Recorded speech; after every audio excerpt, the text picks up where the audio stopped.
Assalamualaikum warahmatullahi wabarakatuh.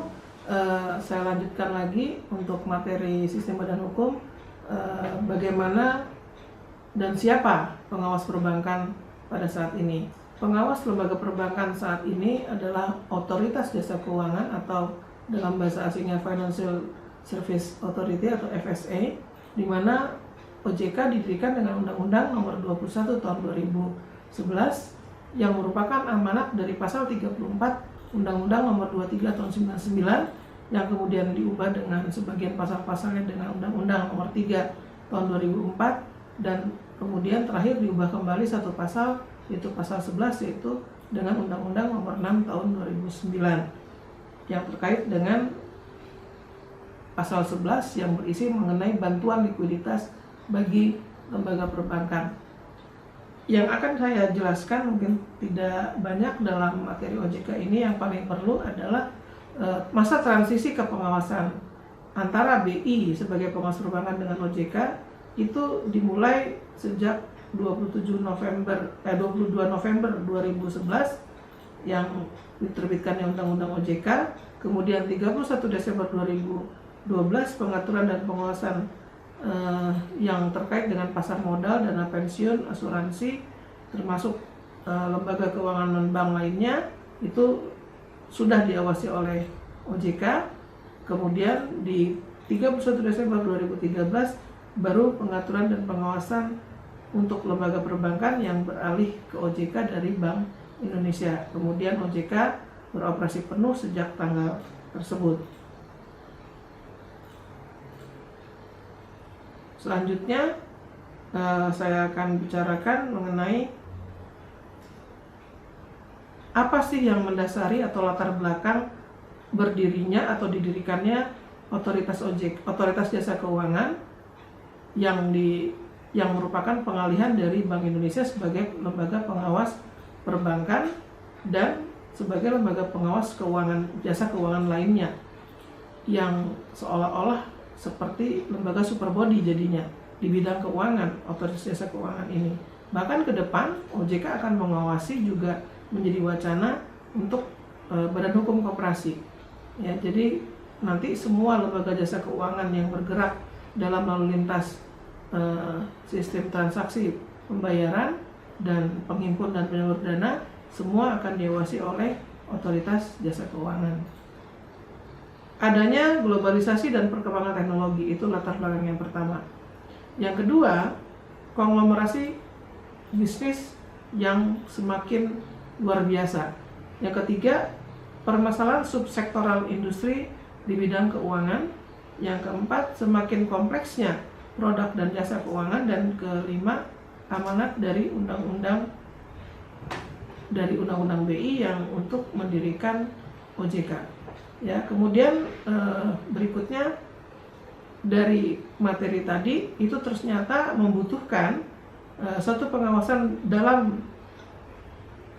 yang terintegrasi atau pengawasan yang terintegrasi dan peraturan serta pengawasan yang menjadi satu kesatuan sehingga menjadi satu. Dulu pasar modal di bawah Bapepam, kemudian lembaga pembiayaan di bawah Menteri Keuangan, termasuk UMKM dan lain sebagainya, perbankan di bawah BI, sehingga diinginkan tujuannya untuk adanya integrasi di dalam bidang pengawasan jasa atau lembaga jasa keuangan.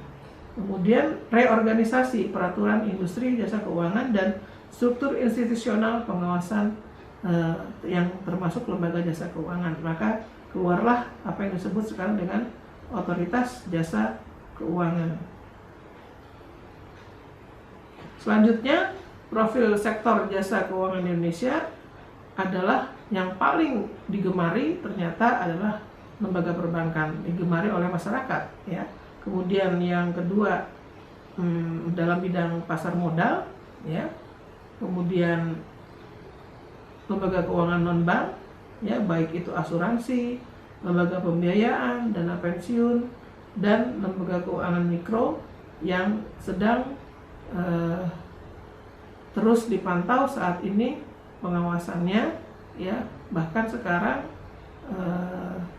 ada tanggung jawab Pemda di dalamnya untuk mengawasi lembaga keuangan mikro. Selanjutnya yang harus saudara ketahui adalah tujuan dari pembentukan OJK itu apa?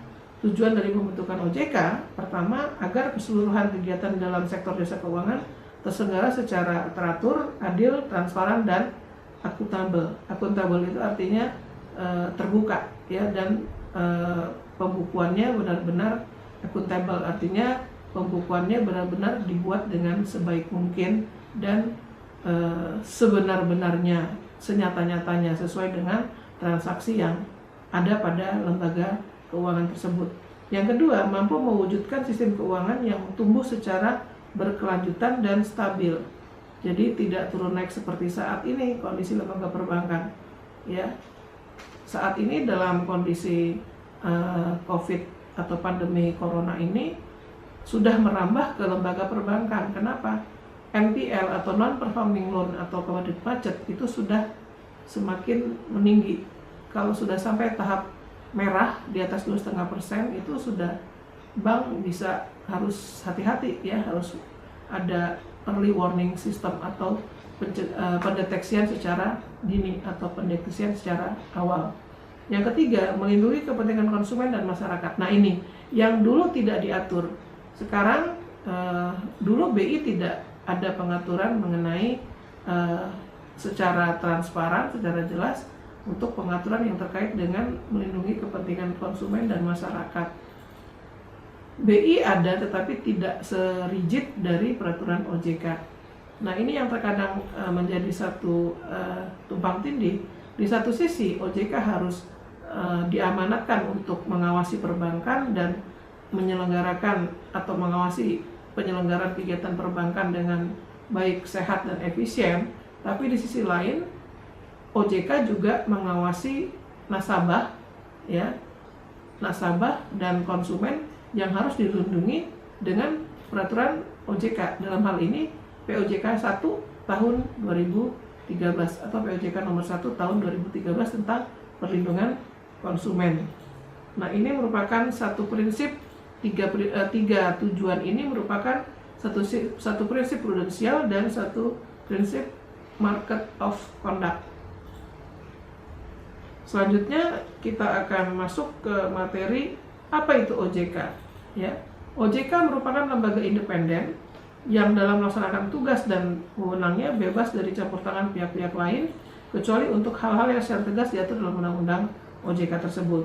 Fungsi pasal 5, ya, itu diatur dari kalau OJK sendiri diatur dalam pasal 1 dan pasal 2, sedangkan fungsi OJK diatur dalam pasal 5 Undang-Undang OJK, yaitu menyelenggarakan sistem pengaturan dan pengawasan yang terintegrasi, artinya menyeluruh, ya, terhadap keseluruhan kegiatan di dalam sektor lembaga jasa keuangan. Jadi integrated dalam pengawasannya, terintegrated atau terintegrasi, ya, atau integrated surveillance. Kemudian tugas OJK diatur dalam pasal 6 Undang-Undang OJK yaitu 21/2011, pengaturan dan pengawasan terhadap kegiatan A, kegiatan jasa keuangan di sektor perbankan, B, kegiatan jasa keuangan di sektor pasar modal, dan C, kegiatan jasa keuangan di sektor perasuransian, dana pensiun, lembaga pembiayaan, dan lembaga jasa keuangan lainnya. Nah, lembaga jasa keuangan lainnya ini apa? Termasuk dalamnya penggadaian dan sekarang fintech atau financial technology, atau mungkin salah satu dari fintech itu saudara mungkin kenal dengan istilah pinjol atau pinjaman online. Kemudian sifat dari OJK itu diatur dalam pasal 1 ayat 1, dia sifatnya independen, bebas dari campur tangan pihak lain, yang mempunyai fungsi, tugas, dan wewenang pengaturan, pengawasan, pemeriksaan, dan sampai ke penyidikan. Nah, dulu waktu zaman lembaga perbankan atau lembaga perbankan khususnya diawasi oleh BI atau lembaga keuangan lainnya diawasi oleh Menteri Keuangan atau Bapepam, itu tidak sampai ke penyidikan. Tapi sekarang OJK mempunyai kewenangan sampai ke penyidikan, sampai ke proses penyidikan. Jadi itu perbedaan antara BI dengan OJK sebagai lembaga pengawas keuangan. Wassalamualaikum warahmatullahi wabarakatuh. Semoga dengan apa yang saya paparkan tadi materinya dapat dipahami dan dimengerti. kita lanjutkan nanti, mungkin ada tutorial dengan by Zoom. Semoga tugas-tugas yang saya berikan dapat dijawab dengan baik dan tidak copy paste dengan teman-temannya. Terima kasih. Assalamualaikum warahmatullahi wabarakatuh.